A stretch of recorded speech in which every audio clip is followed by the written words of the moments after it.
नमस्कार दोस्तों, आज के भौतिक विज्ञान वीडियो लेक्चर में आपका स्वागत है। आज हम अध्याय कणों के निकाय तथा घूर्णी गति को जारी रखेंगे। आइए जानते हैं कि आज की वीडियो में हम लोग क्या क्या पढ़ेंगे।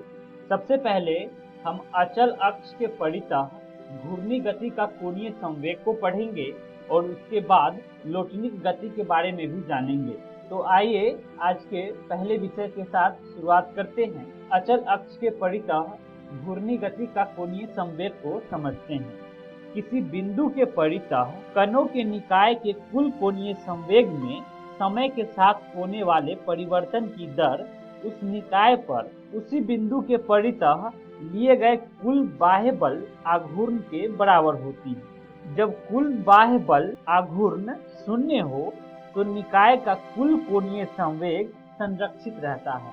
इस प्रकार निकाय के कुल कोणीय संवेग की व्यापक समीकरण होगा L बराबर सिग्मा I शुरू होगा 1 से N तक RI गुने PI। दोस्तों, प्राप्त समीकरण को सरलतम पदों में लाकर फिर पिंड के सभी कणों के लिए इसके जोड़ निकालेंगे तथा पूरे पिंड के लिए L प्राप्त करेंगे। दोस्तों, एकाकी कण के लिए समीकरण होगा L बराबर R गुना P। अब चित्र को देखिए। घूर्णन करती वस्तु के किसी विशिष्ट कण का स्थितिज सदिश OP बराबर R है, इसलिए समीकरण R बराबर OC जोड़ CP हो जाएगा, क्योंकि P बराबर mv होता है जो हम जानते हैं। इस प्रकार समीकरण हो जाएगा L बराबर OC गुना mv जोड़ OC गुना mv।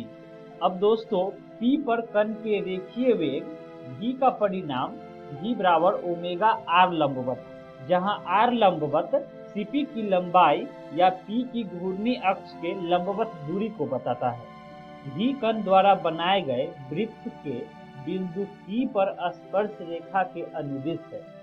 आप इसे चित्र से देख सकते हैं। अब दाहिने हाथ के नियम द्वारा हम यह ज्ञात कर सकते हैं कि CP गुना v अचल अक्ष के अनुदिश है। दोस्तों, घूर्णन अक्ष को काई सदिश k सदिश के अनुदिश व्यक्त करने पर हमें कुछ समीकरण मिलेगा। CP गुना mv बराबर r लंबवत ब्रैकेट में mv गुणित k सदिश बराबर m r लंबवत का स्क्वायर ओमेगा k सदिश, चूंकि v बराबर ओमेगा r लंबवत होता है। अब दोस्तों, इस प्रकार हम जांच सकते हैं कि OC गुना v अचल अक्ष के लंबवत है, यानी कि z अक्ष के अनुदिश L के घटक से Lz से दर्शाने पर हमें कुछ समीकरण मिलेगा। Lz बराबर CP गुना mv बराबर m r लंबवत का स्क्वायर ओमेगा k सदिश तथा L बराबर Lz plus OC into mv। अब दोस्तों, पूरे पिंड का कोणीय संवेग ज्ञात करने के लिए हमें इसके सभी कणों के लिए Li के मानों को जोड़ना पड़ेगा, यानी कि I का मान 1 से N तक रखना होगा। तो समीकरण कुछ ऐसा होगा। L बराबर सिग्मा Li बराबर sigma Lij plus sigma OCI गुना MI/VI।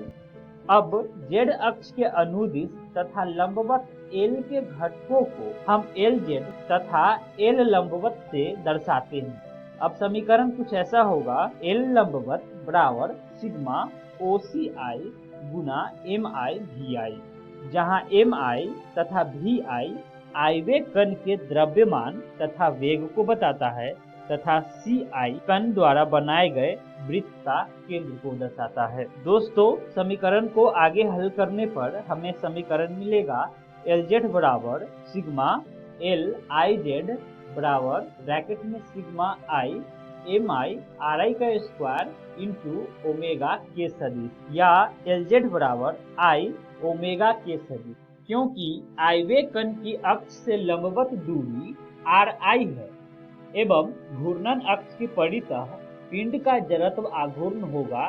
समीकरण I बराबर सिग्मा mi ri का स्क्वायर। दोस्तों, अब पिछले भाग के समीकरण को समय के आधार पर अवकलित करते हैं, क्योंकि k सदिश एक अचर सदिश है। समीकरण कुछ ऐसा होगा, d बटे dt ब्रैकेट में LZ बराबर ब्रैकेट में d बटे dl ब्रैकेट में I ओमेगा गुणित k सदिश।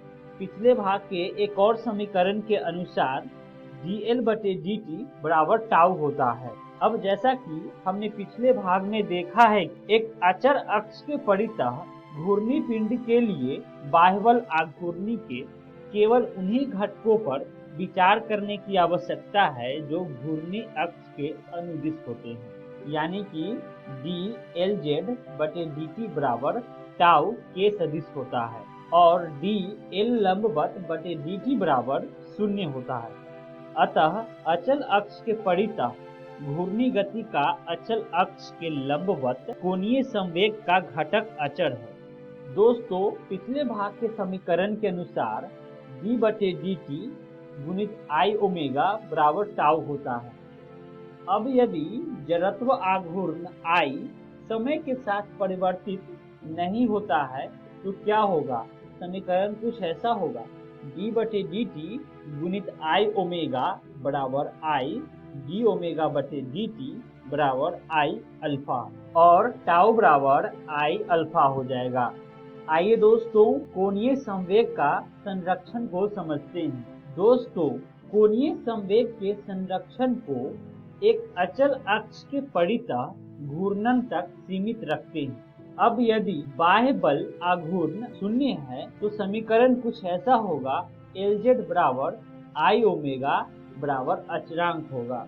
दोस्तों, हमारे दैनिक जीवन में कोणीय संवेग के बहुत सारे उदाहरण को देखने को मिलता है। इसे आप अपने मित्र के साथ मिलकर यह प्रयोग कर सकते हैं। उदाहरण के लिए, एक घुमाऊ कुर्सी पर बैठिए और अपनी भुजाएं मोड़े रखिए और पैरों को जमीन से ऊपर उठाकर रखिए। अपने मित्र से कहिए कि वह कुर्सी को तेजी से घुमाए जबकि कुर्सी पर्याप्त कोणीय चाल से घूम रही हो। अब आप अपनी भुजाओं को क्षैतिज दिशा में फैलाइए तो परिणाम क्या होगा दोस्तों? आप यह महसूस करेंगे कि आपकी कोणीय चाल घट जाती है।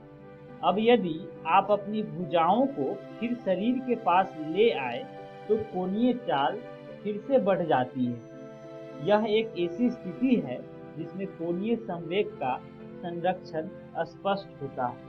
आइए दोस्तों, कोणीय संवेग के संरक्षण के कुछ उदाहरण चित्र से समझते हैं। एक सर्कस का कलाबाज और एक गोताखोर इस सिद्धांत का बखूबी लाभ उठाते हैं। इसके अलावा स्केटर्स और भारतीय या पश्चिमी शास्त्रीय नर्तक जब तक पैर के पंजे पर घूर्णन करते हैं तो वे उस सिद्धांत संबंधी अपने असाधारण प्रावीण्य का प्रदर्शन करते हैं, जैसा कि आप चित्र में देख रहे हैं। आइए दोस्तों, लोटनिक गति के बारे में जानते हैं। दोस्तों, हमारे दैनिक जीवन में दिखाई पड़ने वाली सर्वाधिक सामान्य गति लोटनिक गति होती है। यातायात में इस्तेमाल होने वाले सभी पहियों की गति लोटनिक गति होती है। दोस्तों, हम पहले यह जान चुके हैं कि लोटनिक गति घूर्णन एवं स्थानांतरण का संयोजन होता है, जैसा कि आप चित्र में देख रहे हैं, और हम यह भी जानते हैं कि कणों के किसी निकाय की स्थानांतरण गति उसके द्रव्यमान केंद्र की गति होती है। आइए दोस्तों,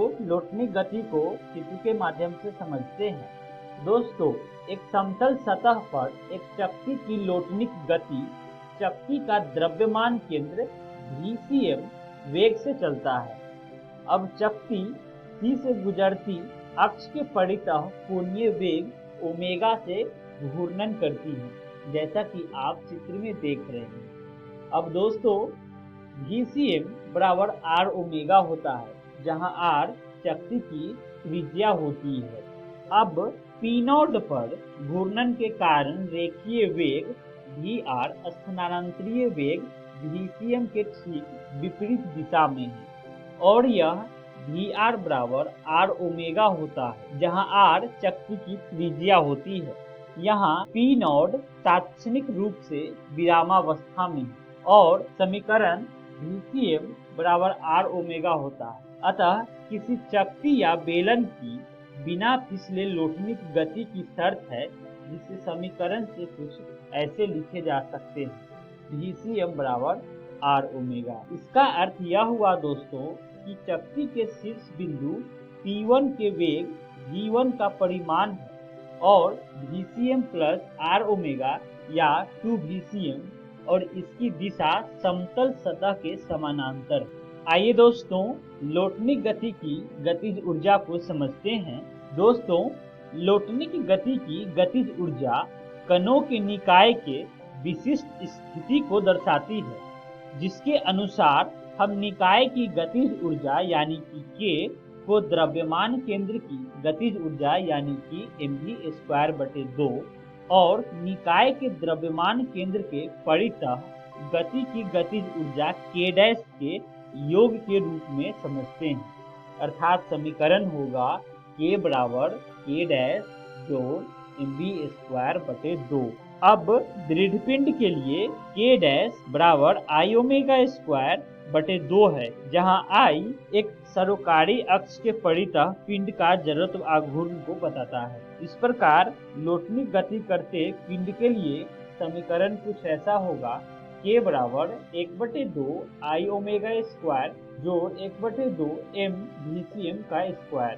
अब दोस्तों I बराबर mk² समीकरण में प्रतिस्थापित करें तो हमें नया समीकरण मिलेगा, k बराबर 1/2 गुना mk² VCM²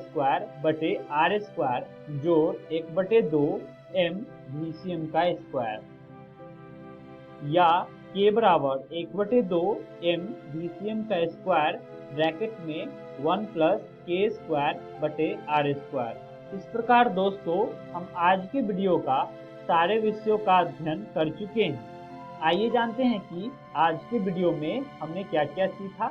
दोस्तों सबसे पहले हम अचल अक्ष के परितः घूर्णी गति का कोणीय संवेग को समझा और उसके बाद लौटने की गति के बारे में भी जाना।